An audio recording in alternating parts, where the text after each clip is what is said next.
stitch, I think, is really, now it's kind of what my main thing is. And it's threads. I do a lot of dyeing my own threads. At one stage I decided to, instead of sewing, I had done a huge big thing like a metre by a metre, and I just covered it in tiny stitches. And after doing that I thought, I'll just chop the threads and stick them on and it'll be much faster.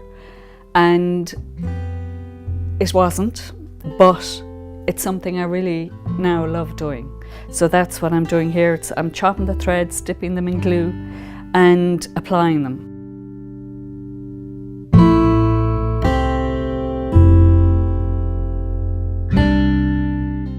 In 2015 I went to Iceland and had an amazing experience there. I did a residency, a textile residency. But the one thing that I brought home from Iceland was that they utilise everything they have really, really well. And they have the salmon and they fillet salmon and sell those.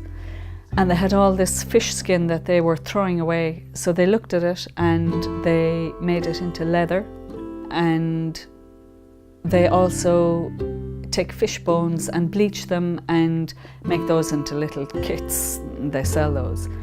And I thought they used every single part of the salmon to, great advantage. So that was in my head, and that was like the biggest thing that I took away. And I was looking at what we throw away, and I was very overwhelmed by all the plastic that's in the ocean and stuff like that.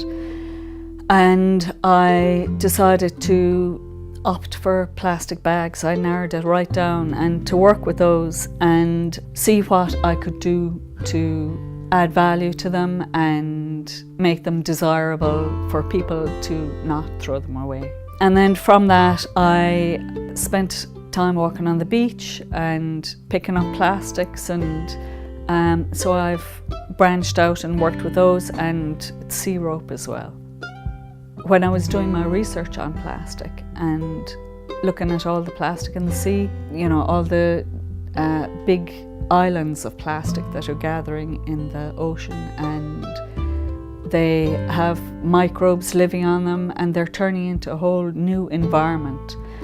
So my thing is like, well, what will plastic be like? Will it come to life? Will it transform into a life form or something like that?